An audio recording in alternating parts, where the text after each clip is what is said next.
New Brooklyn Nets, Spencer Dinwiddie and Dorian Finney-Smith enjoying some of the action from the bench. They came over in the Kyrie Irving trade. The Nets are hosting the Phoenix Suns. Phoenix was a team very much interested in Kyrie Irving. They didn't get him, but they did get Devin Booker back for this one. Book had 19 points. Suns had to deal with what's becoming a problem for a lot of teams in the league right now, and that is Cam Thomas, who's been lighting the league up. Thomas with the fadeaway. He's answered by Booker, who fades away. Cam Johnson inside to DeAndre Ayton, who throws it down. By the way, Phoenix starting to get healthy at the right time. Don't look now. They're starting to win some games in a row. Thomas, though, like, I don't care. Nothing's funny. Thomas, just an unreal assassin scoring the basketball. Now, you got to help him out playing like more team ball. But for now, the Nets needed a score, and Cam Thomas has been that guy. He's about to go for his third straight 40-point game. Suns, though, trying to get another win. Chris Paul with the sham god, pass to Mikal Bridges. Phoenix up by double digits. Brooklyn still finding ways, down their stars. It's Cam Thomas again. And then off the miss is Nicholas Claxton finding Joe Harris. The Nets take the lead. Suns, though, take over this game behind their leaders. How about Chris Paul with the beautiful steal and the dime to Ayton, who was running the floor and got rewarded for his efforts. And then Booker inside. Mikal Bridges. No. DeAndre Ayton. Yes. Ayton tied a career high with 35 points. Suns in the driver's seat to win this game, but they get a little lackadaisical down the stretch, and Cam Thomas said, ain't nothing funny. Thomas puts in 43 points. The Nets are down just 2. The problem is Phoenix wouldn't allow them to get a three-pointer off. They played the foul game. Thomas and the Nets could not get a look in the closing seconds, which means Phoenix holds on to get this win by 4. In the wee hours of the night, the Phoenix Suns and Brooklyn Nets have pulled off another blockbuster deal right before NBA's trade deadline 2023. The Phoenix Suns are getting the easy money sniper. You heard me, ladies and gentlemen. Kevin Durant's now a Sun, as the Nets and Phoenix agree to send Kevin Durant to Phoenix alongside TJ Warren.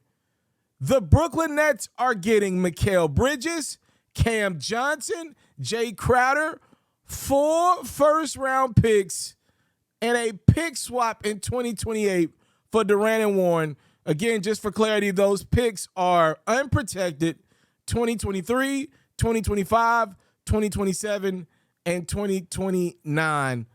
For Phoenix, they get a huge upgrade in the scoring department, bringing in a legend in Kevin Durant to pair him alongside Chris Paul, Devin Booker, and DeAndre Ayton. Welcome to Phoenix, Arizona. KD, who's still out with injury. Obviously, he will be back in the fold after All-Star break as the Suns try to go for this thing.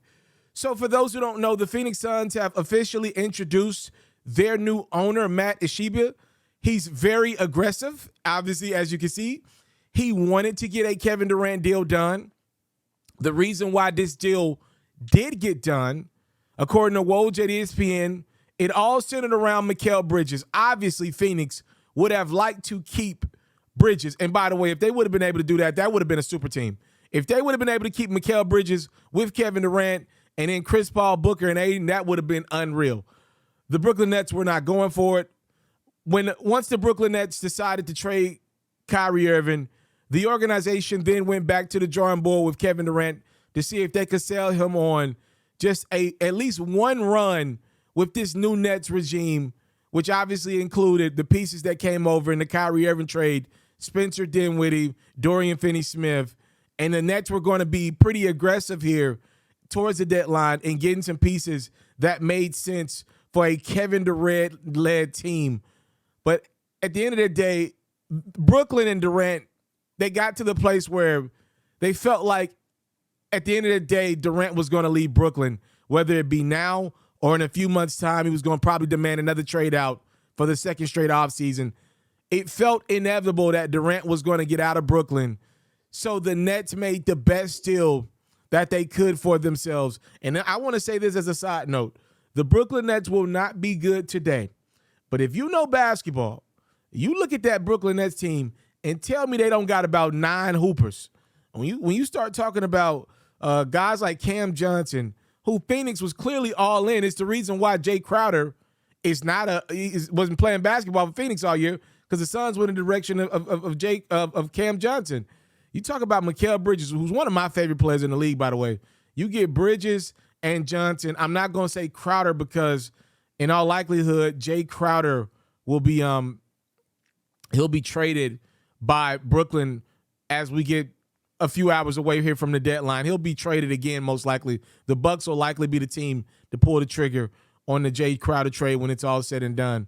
But for the Brooklyn Nets, they got some hoopers, man. And it won't be today, but this will be a good team. I bet you next year they'll surprise a lot of teams and make the playoffs out east. But for now, the reality sets in that in the last 14 months, they've now had 3 superstar caliber guys in James Harden, Kyrie Irving, and Kevin Durant all demand trades out. And now they're all gone. The Brooklyn Nets rebuild starts now for Kevin Durant. His chance at going after more championships and doing it without the super team slogan behind him, which kind of really ruptured his time in Golden State. I don't believe the Phoenix Suns are a super team. I think this is a perfect fit for what Kevin Durant's trying to do with his legacy. The Suns are good enough, but it's not like they've won anything. It was clear as day that they needed at least 1 or 2 more pieces to get over the humps of the Giannis Antetokounmpo-led Milwaukee Bucks, of the Luka Doncic-led Dallas Mavericks. Kevin Durant believes to be that piece. This is a perfect landing spot for KD. He gets an opportunity to stick it to the Golden State Warriors, maybe in the conference finals. He's got enough help, a leader in Chris Paul, so he ain't got to be that. A guy in Devin Booker that can make any shot on the court. A big fella in DeAndre Ayton, when focused, will get you 10 rebounds, 18 points a game.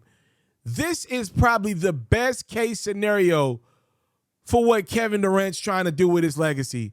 It comes in a blockbuster deal in the wee hours of the night as the Phoenix Suns acquire Kevin Durant. I cannot believe what I'm saying, but it is a reality. The deal is done. KD to Phoenix starts now.